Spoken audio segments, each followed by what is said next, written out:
Hello. एकला चलोरेच्या या भागामध्ये आपलं सगळ्यांचं स्वागत. आज आपण एका वेगळ्या वाटचालीचा, खरं सांगायचं तर घौडदौडीचा आढावा घेणार आहोत. होय, सॉफ्टवेअर इंजिनिअरिंगचं सुंदर करिअर सोडून घोडेस्वारीच्या एका आगळ्या वेगळ्या क्षेत्रात उतरलेल्या रोहन मोरे या एका धाडसी तरुणाला आपण आज भेटणार आहोत. याने घोडेस्वारी, अश्वारोहण, अश्वप्रशिक्षण, घोड्यांची काळजी, घोड्यांची निगा या सगळ्यामध्ये करिअर होऊ शकतं अशी एक वेगळी वाट निवडली आणि त्या वेगळ्या वाटेने सुरू झालेला हा प्रवास आता जॅपलूपच्या माध्यमातून पुण्याजवळ मोठ्या प्रमाणात बहरतोय. रोहन, एकला चलोरेमध्ये तुझं हार्दिक स्वागत आहे. Thank you sir. हा कोणता घोडा आहे? ह्याचं नाव आहे मेसी. मेसी, फुटबॉलपटू मेसीच्या त्याच्यामुळे त्याचं नाव ठेवलेलं आहे. Okay, great. मुलांना त्यावेळेस ज्या मुलांनी ह्याचं नाव ठेवलं त्याला मेसी फार आवडायचं, तर त्याच्यावरून ह्याचं नाव मेसी ठेवलं.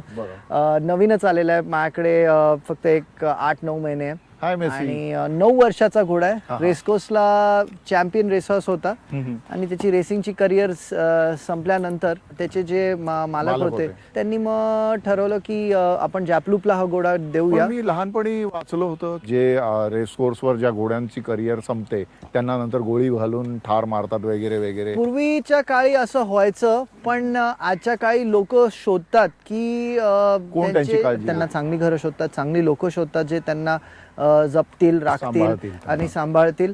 आणि आमच्याकडे तर फक्त सांभाळत नाही तर आम्ही त्यांना लाडवतो. हा नवीनच आलेला आहे, सगळ्यांचा फेवरेट घोडा आहे. अजून ट्रेनिंग मध्ये आहे, थोडा नर्वस असतो, कधीतरी पाय झाडतोय, पण चालवायला सुंदर घोडा आहे. काम चल. असे किती घोडे आहेत तुमच्याकडे आता? असे माझे स्वतःचे 39 घोडे आहेत आणि आम्ही दुसऱ्यांसाठी आम्ही त्यांचे घोडे सांभाळून ठेवतो. माझ्याकडे तसे 18 घोडे आहेत लोकांचे, ज्यांना आम्ही त्यांचं खाणं पिणं राहणं आम्ही सगळं बघून घेतो आणि त्यांची ट्रेनिंग बघून घेतो. ट्रेनिंग मध्ये काय येतं साधारणतः? त्यांना एक्झॅक्टली माहिती नसते की रायडरला पाठीवरती कसं बसवायचं आणि त्यांची वागणूक म्हणजे कशी असते. Easy, be careful. तर त्यांना ती सवय लावून घ्यायची, सॅडलमध्ये व्यवस्थित घोड्याला बसू द्यायचं. आपण चक्क त्यांना जर ॲथलीट जर असं बघितलं की घोडा ह्याला जर ॲथलेटिक्स किंवा जम्पिंग किंवा ड्रेसाजच्या मानाने ट्रेनिंग करायचं असेल, चल ना बाबा चल, तर त्याला भरपूर ट्रेनिंग लागते, फिजिओथेरपी लागते. तर हे सगळं ट्रेनिंग आम्ही करतो त्यांच्यासाठी. आणि रेसिंगमध्ये घोडा असेल तर तो त्याचा स्पोर्ट वेगळा असतो, तो स्पीडसाठी त्याला शिकवलेला असतो. तर आमच्या ह्याच्यासाठी घोडा शांत मनाने बॅलन्स व्हायला पाहिजे, हे सगळं ट्रेनिंग करायला लागते त्यांना.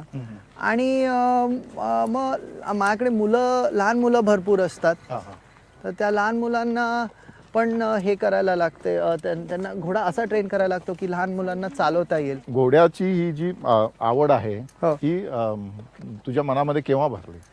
माझे आजोबांनाही घोड्यांचा भरपूर प्रेम होतं आणि बाबा माझे भारतामध्ये फर्स्ट हे होते, इंडियन होते, जे इंग्लंडमध्ये न्यूमार्केट स्कूल ऑफ स्टड मॅनेजमेंटला त्यांनी ग्रॅज्युएशन केलं. अरे वा. त्या काळी तर फक्त तिकडे व्हाईट स्किन लोक जायची. तर बाबा जेव्हा तिकडे इंटरव्ह्यूला गेले तर त्यांना तर पहिला प्रश्न विचारलं, डू यू स्पीक इंग्लिश? पण तिथून ते ग्रॅज्युएट झाले, त्यांना तिकडचा मग तिथून ते परत इंडियामध्ये आले आणि त्यांनी रेस हॉर्सेसच्या ब्रीडिंगसाठी फार्म सुरू केला. मी लहानच्या मोठा ह्याच फार्मवरती झालोय आणि लहानपणापासून घोड्यामध्येच बालपण गेलेलं आहे सगळं. त्यामुळे ही जी आवड आहे ना घोड्यांच्या बद्दलची, ही तर म्हणजे भारतीय DNA मध्ये आली असं आपण समजू शकतो. म्हणजे आर्य आले तेव्हापासून घोडा भारतामध्ये आला. अगदीच. सुरुवातीचं जे घोड्याचं स्थान होतं आपल्या जगण्यातलं आणि आताचं स्थान, याची कंपॅरिझन कशी काय? आपल्याला साधं जर भाजी आणायला लागायचं तर मार्केटला किंवा कुठे लांब प्रवासाला जायचं असेल किंवा कशासाठी घोडाच लागायचा.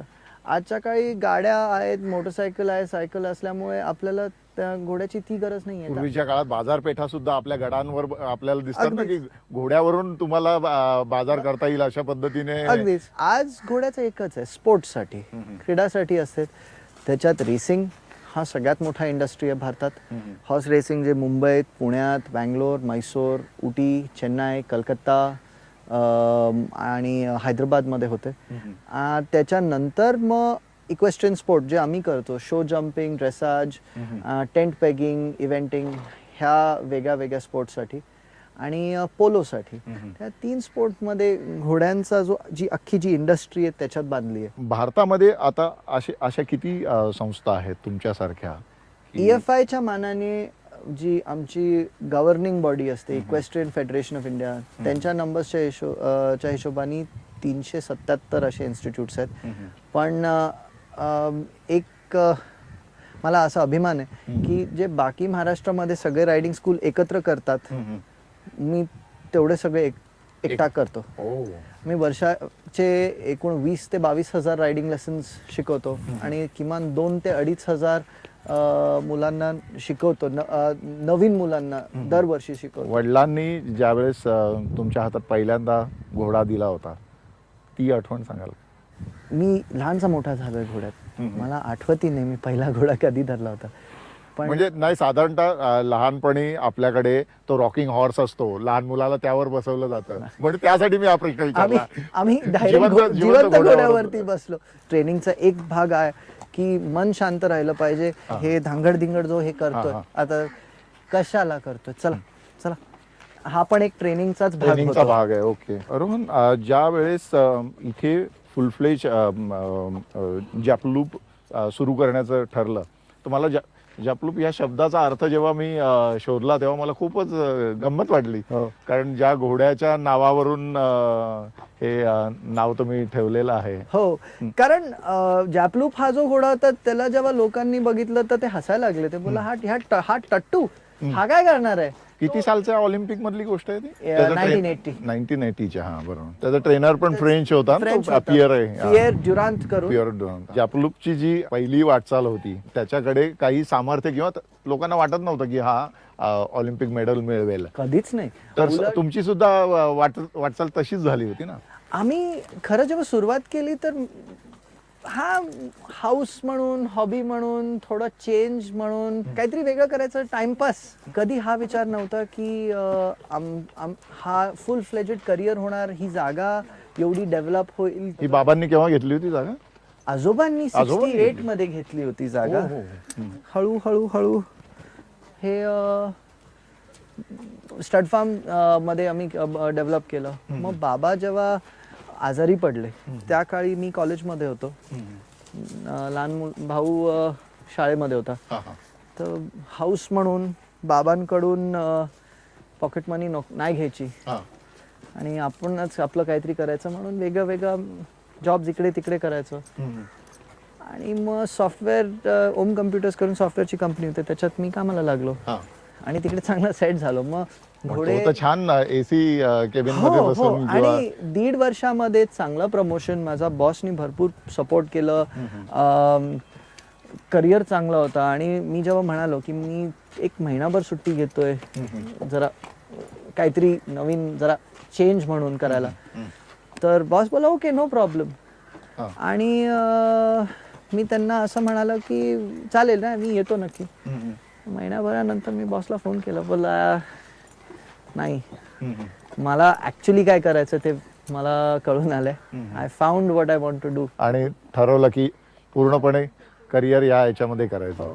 तेव्हा किती घोडे होते? तेव्हा 3 घोडे होते आणि एक बारीक टट्टू होता. तेव्हा काहीच नव्हतं, झाडं नव्हती, काहीच नव्हतं. आणि फक्त एक 12 तबेले होते तिथे बाबांनी जे बांधले सुरुवातीच्या. आणि मग त्यानंतर एकूण एक झाड, एकूण एक अरिना, सगळं एक एक दरवर्षी थोडे पैसे बनवायचे, काहीतरी करायचं, बनवून टाकायचं. आणि सगळ्यात महत्वाचं, माझं मेन जे लोन न घेता, हा एक माझा नियम फार क्लिअर आहे की जितकं जमते तेवढंच. फायनान्शियली कंट्रोल असला पाहिजे आणि स्वतःवरती डिसिप्लिन असला पाहिजे, त्याशिवाय तर काहीच होत नाही. पूर्वी तर आम्ही हसायचो, आम्हाला वाटायचं की नाही आम्ही हौसासाठीच करतोय. मग एकदा बाबा गेले, मग तर पर्याय नव्हता. बाबा केव्हा 2004 मध्ये? 2004 गेले. आणि नाही सॉरी 2006 गेले. आणि मग तर काय पर्यायच नव्हता. ती सुरुवातीची जी वाटचाल होती म्हणजे तो सगळा खडतर प्रवास होता. आता ज्या पद्धतीने लोकांमध्ये घोडेस्वारी शिकण्याचं आकर्षण वाढलं किंवा क्रेज आहे ती ती त्या काळात नव्हती तशा पद्धतीने. नव्हती. माझ्याकडे जास्तीत जास्त हे फॉरेनर लोक जी पुण्यात असायची ती यायची.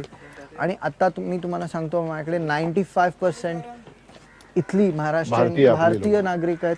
आणि लोक इतकं एक्साइटेड झालेत या स्पोर्टच्या बद्दल की दरवर्षी आम्ही जो आमचा टुर्नामेंट ठरवतो तर पूर्वी फक्त 8-10 घोडे यायचे, आता 50-50 घोडे येतात बाहेरून आमच्या टुर्नामेंटसाठी.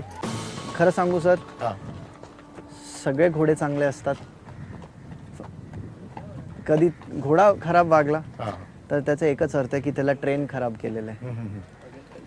प्रत्येक घोडा तेवढाच चांगला असतो जितका आपण बनवू, आणि तेवढाच खराब असतो जितका आपण बनवू.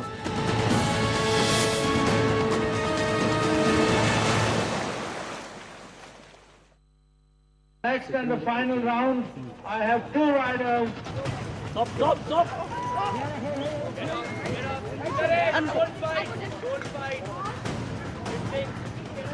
माझं आता इथे शो जम्पिंगचं टुर्नामेंट चालू आहे. हे आम्ही वर्षातून एकदा आम्ही हा टुर्नामेंट ठेवतो आणि आमच्याकडे लांबून वेगळ्या वेगळ्या टीम्स येतात पार्टिसिपेशनसाठी. आणि आमच्यासाठी हे जे 3 दिवस आहेत हे फार मोठे दिवस आहेत, फार महत्त्वाचे दिवस आहेत. आता ज्या पद्धतीने घोडेस्वारी हे जे म्हणजे ऑलिम्पिकमध्ये पदक मिळवून देणारा खेळ आहे, पण भारताची त्याबाबत काहीच प्रगती आपल्याला दिसत नाही. विशेषतः असले तर आर्मीशी रिलेटेड लोकच फक्त त्या स्पर्धेमध्ये उतरलेले जास्त करून दिसतात.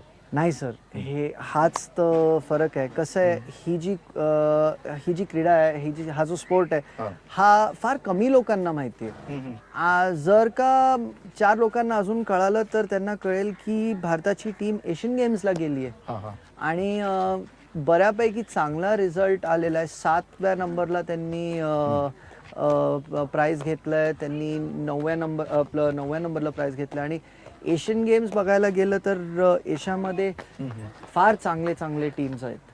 तर त्याच्यासाठी भारत ह्याच्यामध्ये बराच पुढे गेलेला आहे. आणि फक्त आर्मी नाही तर बाकी आहेत काही स्पेशलाइज्ड लोक. मी कमी यासाठी म्हणतो की आपण आता मराठी माणसं म्हटली की छत्रपती शिवाजी महाराज आणि त्याच्यापासून तर बाजीरावापर्यंत म्हणजे आपले घोडे अटके पार गेलेले होते. आणि त्या घोड्यांच्या बळावर म्हणजे छत्रपती शिवाजी महाराज एका दमामध्ये सुरतेपर्यंत जाऊ शकत होते किंवा आपले राघोभरारी अटके पार जाऊ शकत होते घोड्यांच्या बळावर.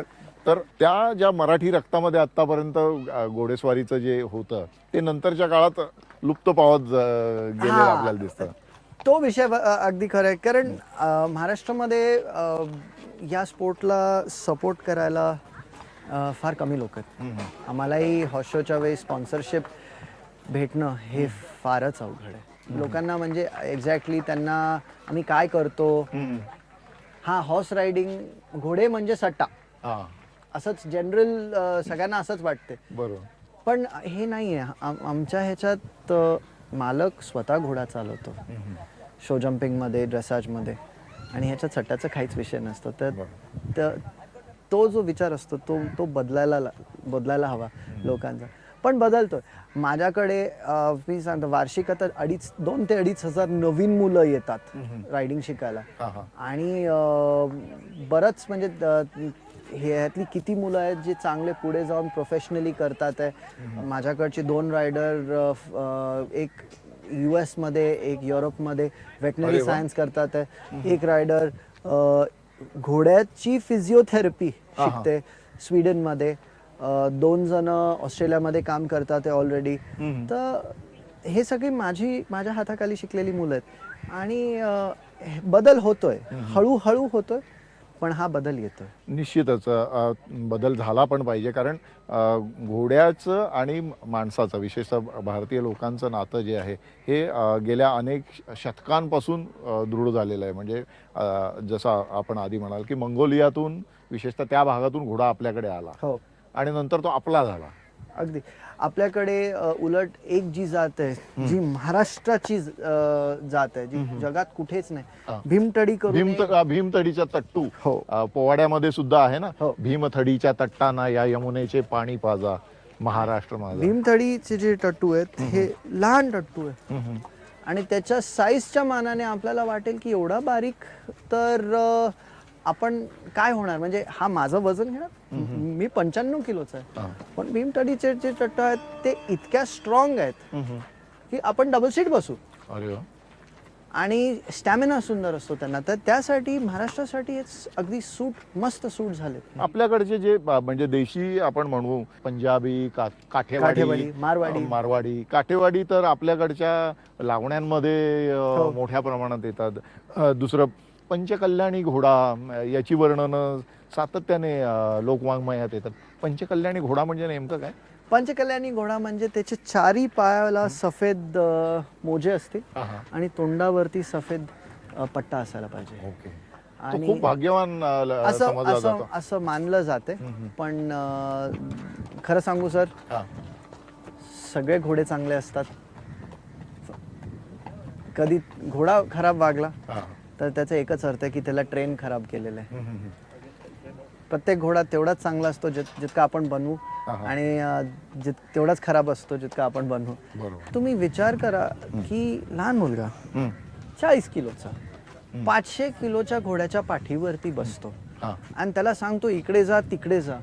हा स्पोर्ट लहान मुलांसाठी बेस्ट स्पोर्ट असतो, कारण आपण एवढ्या ताकदवर जानवराच्या पाठीवरती बसतो आणि आपल्याला हवं तसं आपण करून घेतो त्याच्याकडून. त्याच्यामुळे मुलांची एक वेगळीच डेव्हलपमेंट होते आणि त्यांना कॉन्फिडन्स जो येतो ह्याच्यामुळे, हा अतिशय त्यांच्यासाठी चांगलं असतं आणि त्याच्यासाठी आम्ही फार मुलांमध्ये हा स्पोर्ट प्रमोट करतो. हा, म्हणजे आता घोड्याचं सामर्थ्य तर आपण अश्वशक्तीमध्येच मोजतो, हॉर्स पॉवर. करेक्ट. सगळ्याच याच्यानी त्याचं सामर्थ्य माणसाने मान्य केलेलं आहे. असा हा घोडा म्हणजे ज्याने माणसाच्या विकासाला मदत केली. इंग्लिशमध्ये म्हण आहे, A dog might be man's best friend, but history was written on the back of a horse. अख्खा आपला इतिहास घोड्याच्या पाठीवरतीच, घोड्याच्या पावलामध्येच लिहिलेलं आहे. गुजरात शासनाने त्यांना ग्रांट दिलेला आहे ती लाईन आणि ती ब्रीडिंग जपून ठेवायला. राजस्थान शासनाने त्यांना मारवाड घोड्याची ब्रीडिंगच्या साठी ग्रांट दिलेलं आहे. आपल्या याच्यात अजून यायचंय काय माहिती, आता काही बदल होईल, कोणी आपली चर्चा बघून कोणाच्या लक्षामध्ये काहीतरी येईल.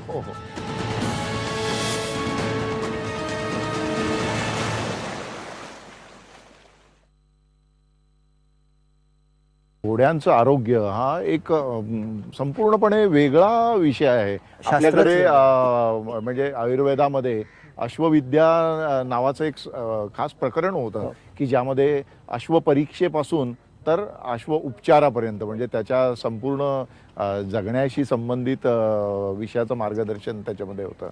सगळ्यात सॅड विषय जर असेल तर घोडे जे असतात, आपल्याकडे जे वेटनरी डॉक्टर शिकतात ते गाया म्हशीवरती शिकतात, कुत्र्यांबद्दल शिकतात, पण घोड्यांबद्दल ते जास्ती शिकत नाही. आणि हा विषय असा असतो कारण हा प्राणी एवढा कॉमन नाहीये पण होतोय. आणि आम्हाला बरेच वेळा बाहेरून फोन येतो की घोडा आजारी आहे, काहीतरी करा, डॉक्टर सांगा. माझा स्वतःचा घोडा मेला आणि माझ्याकडे कोणीच डॉक्टर जवळ नव्हता, सगळे लांब होते. ज्यापर्यंत आले त्यापर्यंत फार उशीर झाला होता. आणि हे कधी दुसऱ्याला, माझ्या शत्रूलाही कधी व्हावं नाही, म्हणून मी ठरवलंय मी घोड्याचं एक हॉस्पिटल टाक. काय नाव होतं त्या घोड्याचं? स्टारबस्ट करून होतं. स्टारबस्ट. आणि माझ्या अगदी इथला पीस होता, हृदयाजवळचा तुमच्या एकदम. आम्ही त्याला तो इतका जवळ माझ्या होता की मी त्याला कधीही ठाणामध्ये कोंडायचं नाही, तर त्या ठाण्यात दारच नव्हतं. हा. तर तो आत बाहेर त्याच्या मनाने जायचा. समजा त्याला कधी भूक लागली, हा, हा. तो यायचा माझ्या ऑफिसच्या खिडकीमध्ये आत डोकं टाकायचं की चला भाऊ, मग त्याला एखादं बिस्किट, एखादं गाजर असं. आणि आमचं दिवसभर असंच चालायचं. कधी लोक आली तर मी असं जसं कुत्रं माझ्या आपल्या बरोबर चालत चालत येते, तर तो घोडा मोठा माझ्या मागे मागे चालायचा. मी कुठे थांबला तो थांबून काय गप्पा मारतो ऐकायचं. बरीच वेळा लोक डचकली आहेत, कारण असेच गप्पा मारता मारता मोठा घोडा येऊन असं नाक टाकून बोलतो काय चाललंय तुमचं. लोकांना सवय नसायची. आता तुम्ही इथे घोड्यांच्या उपचारासाठी ज्यांच्याकडे आता श्रीमंत लोकांमध्ये घोडे विकत घ्यायचा फॅड मोठ्या प्रमाणात वाढत चाललेला आहे.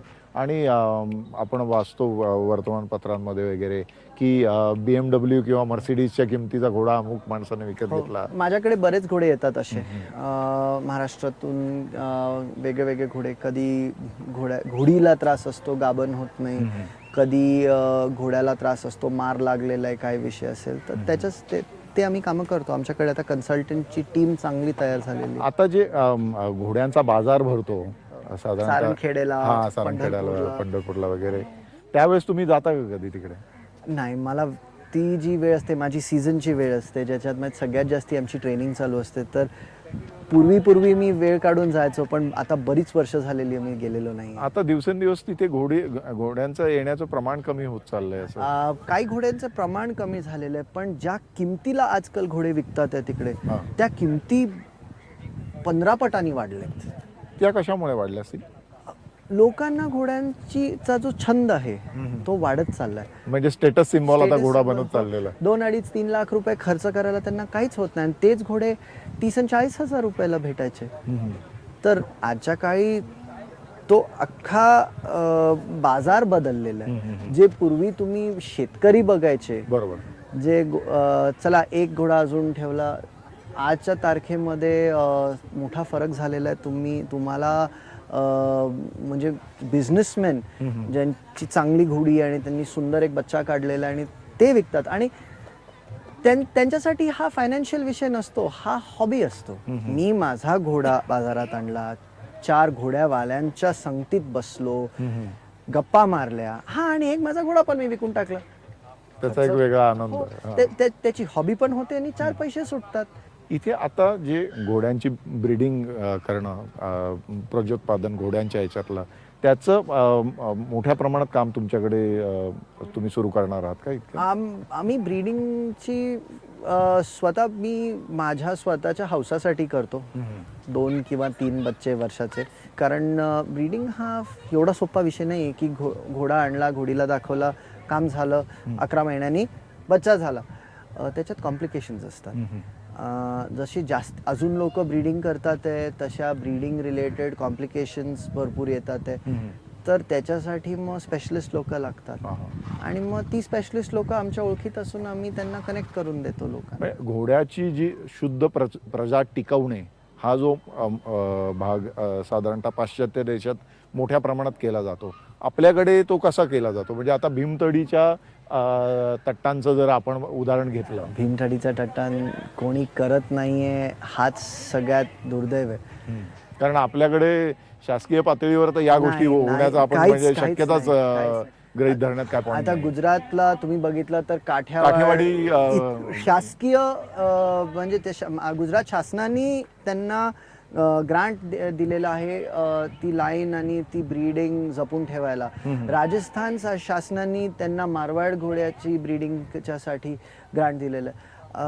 आपल्या याच्यात अजून यायचंय काय माहिती, आता काही बदल होईल, कोणी आपली चर्चा बघून कोणाच्या लक्षामध्ये काहीतरी येईल. हो, आपण तशीच आशा करूया की तुमचा हा एकट्याचा प्रवास बघून किंवा एकट्याची ही घोडदौड बघून महाराष्ट्र सरकारला जाग यावी आणि आपली जी टट्टू आहेत, ज्यांनी अटके पार जरीपटका आपला भगवा झेंडा नेला होता, त्यांच्या प्रजाती टिकवण्याच्या संदर्भात काहीतरी होईल अशी आपण अपेक्षा ठेवूया. पण तुमच्या डोळ्यासमोर तसा काय प्लॅन आहे का? माझी एक भीमथडी मी टट्टू शोधून काढली आहे आणि अनफॉर्च्युनेटली मला त्यांनी सांगितलं की हिला ज्या घोड्यांनी भरली होती ती प्युअर होती, पण बच्चा सफेद रंगाचा निघाला आणि भीमथडीचा टट्टू कधी सफेद नसतो. तर आता मी चांगला टट्टू शोधतोय. या क्रीडा प्रकाराकडे सगळ्या लोकांचं लक्ष असायला पण हा खूप महागडा खेळ आहे ना. नाही, पूर्वी असायचा 5 ते 8 हजार रुपये महिना जर कोणी खर्च करू शकतो एका छंदासाठी, तर तो सहजासहज रायडिंग बऱ्यापैकी हे करू शकतो.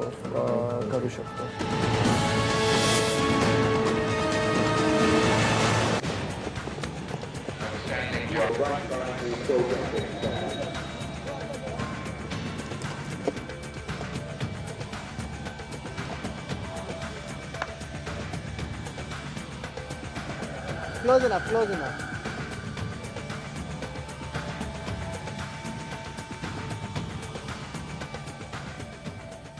हा जो खेळ आहे तुम्ही मुलांमध्ये रुजवण्याचा प्रयत्न करतात, हा पोलो सारखाच आहे ना साधारणतः, म्हणजे पोलोची बालवाडी आपण म्हणू शकतो याला. हो, कारण एका घोड्याला थोडं पुश करायला, पुढे निघून येऊन रायडरला आपलं घोडा पुढे आणायचा आहे, ह्याच्यातच आहे. आणि हे जे स्पोर्ट्स आहेत ह्याच्यामध्ये रायडरला जो कॉन्फिडन्स येतो, जो धाडस येतो, तो नंतर ऑफकोर्स ॲज आपण ॲडव्हान्स्ड स्पोर्ट्समध्ये जातो, मग त्याच्यात हे सगळं आपल्याला कामाला येते.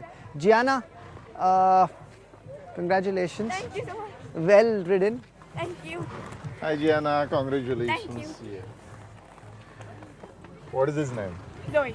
Oh. This is her favorite horse. यांना किती वर्ष लागतं साधारणतः मुलांना अशा पद्धतीचं प्रशिक्षण देतात? आता जियाना माझ्याकडे एक 3-3.5 वर्ष रायडिंग करत आहे आणि अजून भरपूर तिचा प्रवास पुढे आहे. बट शी इज डन वेल. आता साधारणतः ज्या पद्धतीने तुम्ही मुलांना शिकवतात, तर किती वयोगटापासून सुरुवात होते त्या? मी 8 वर्षापासून सुरुवात करतोय ह्या वयोगटाची. पण एखाद्या प्रौढ माणसाला जर शिकायचं असेल तर? काही नाही,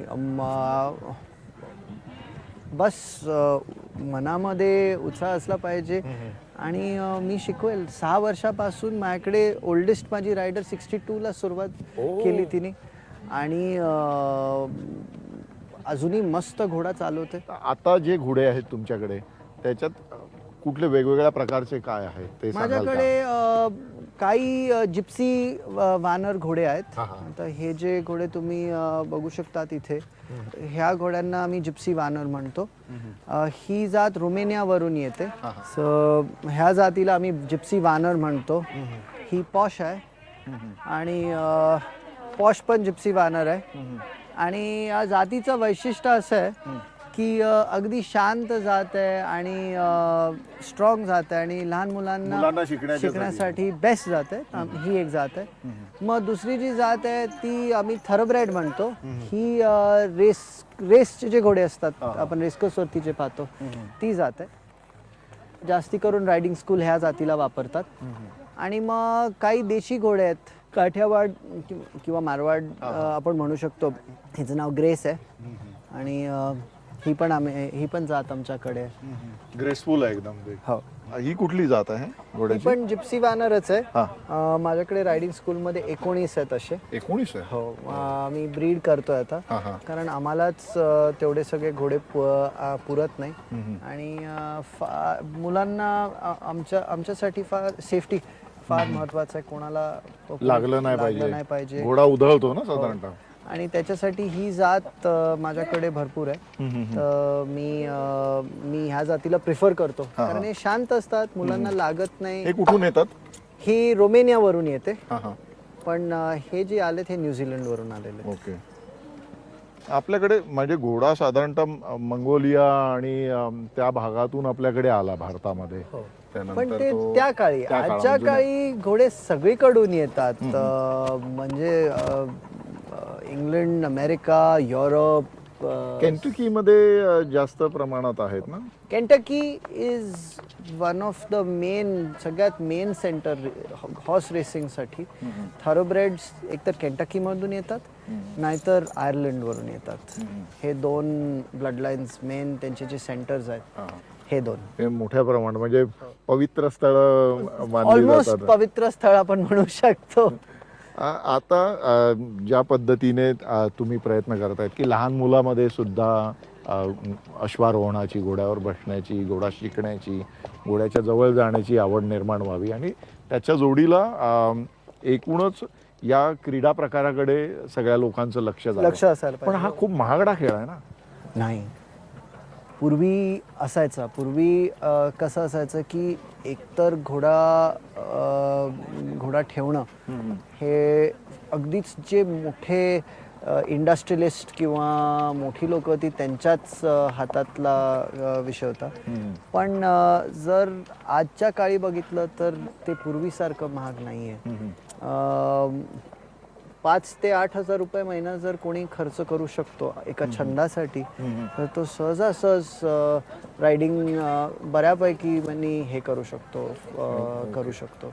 तुम्ही हा जो म्हणजे पूर्ण युनिट हे जे उभं केलेलं आहे, हा जो प्रयत्न केला, हा अजून कुठे रिप्लिकेट करण्याचा प्रयत्न आहे का तुमचा, की अजून अशा पद्धतीने दुसरीकडे कुठे सेंटर्स निर्माण अशी करायचे? किती मुलं आहेत, लोक आहेत इंडियामध्ये जे आम्हाला फोन करतात आणि विचारतात की रोहन सर काय करायचं. आणि मी आय एम व्हेरी हॅपी मी टू एक्सप्लेन करायला त्यांना, की सांगायला की असं करा तसं करा. युनिट रेप्लिकेट होणार नाही कारण मी एकटाच आहे. आणि आजही सकाळी 5:30 वाजता घोड्यांना जेव्हा दाना जातो मी स्वतः खाली असतो. दुपारचा दाना जेव्हा असतो मी जागेवरती असतो. संध्याकाळचा दाना झाला तरी मी असतो. आणि मी जर नसलो तर माझ्या फोनवरती रिपोर्टिंग असते. तर खूप हे जबाबदारीचं आणि जोखमीचं म्हणजे प्रत्यक्ष तुम्हाला घोड्याजवळ राहावं लागतं. ह्याच्यामध्ये मी एका जीवाची जबाबदारी घेतोय आणि ती जबाबदारी मोठी आहे. मी महाभारतामध्ये आपण वाचलेलं आहे की भगवान श्रीकृष्ण हे आपल्या घोड्याला स्वतः आपल्या हाताने खरारा करायचे. आणि महाभारत युद्धामध्ये म्हणजे जे दिवसा ते भगवद्गीता सांगायचे अर्जुनाला आणि रात्री जे युद्धामध्ये हे झालेले होते, जखमी झालेले असायचे घोडे आणि हत्ती, त्यांची शुश्रूषा करायचे. तर म्हणजे घोड्याची काळजी इतक्या प्रमाणात घ्यावी लागते. हो, आणि मी माझ्या प्रत्येक रायडरला एनकरेज करतो की तुम्ही घोड्याचा खरारा करा. कारण त्यांनी रायडिंग झाल्यानंतर जर का घोड्याला कुठे मार लागलाय, कुठे सोर झालेला आहे, ते त्याला कळते. आणि घोड्याबरोबर आणि जो त्याचा मालक आहे त्याच्यामध्ये बॉन्ड तयार होतो. ते एकामेकाला ओळखायला लागतात आणि हे त्यांच्या प्रशिक्षणाचा एक भाग होतो. त्यामुळे म्हणजे तुम्ही फक्त मुलांना घोड्यावर बसायचं प्रशिक्षण देत नाही तर घोड्याशी एकजीव व्हायचं, म्हणजे घोड्याच्या जवळ जायचं, त्याच्याशी समरस व्हावं, अशा दृष्टीने तुम्ही त्यांना प्रशिक्षण देता. आणि तुमच्या मनामध्ये या एकूणच अश्वारोहणाच्या पुढील वाटचालीच्या संदर्भात ज्या योजना आहेत त्या सगळ्यासाठी मी शुभेच्छा देतो. आणि तुमची घोडदौड अशीच सुरू राहो, निरंतर सुरू राहो, या शुभेच्छा देऊन मी हा कार्यक्रम संपवतो. आपण सहभागी झालात त्याबद्दल मनपूर्वक धन्यवाद रोहन. आणि आपण एक काम करू, आता माझा पुढचा इव्हेंट चालू होतोय तर आपण जाऊन ती इव्हेंट बघूया. नक्की बघूया, नक्की.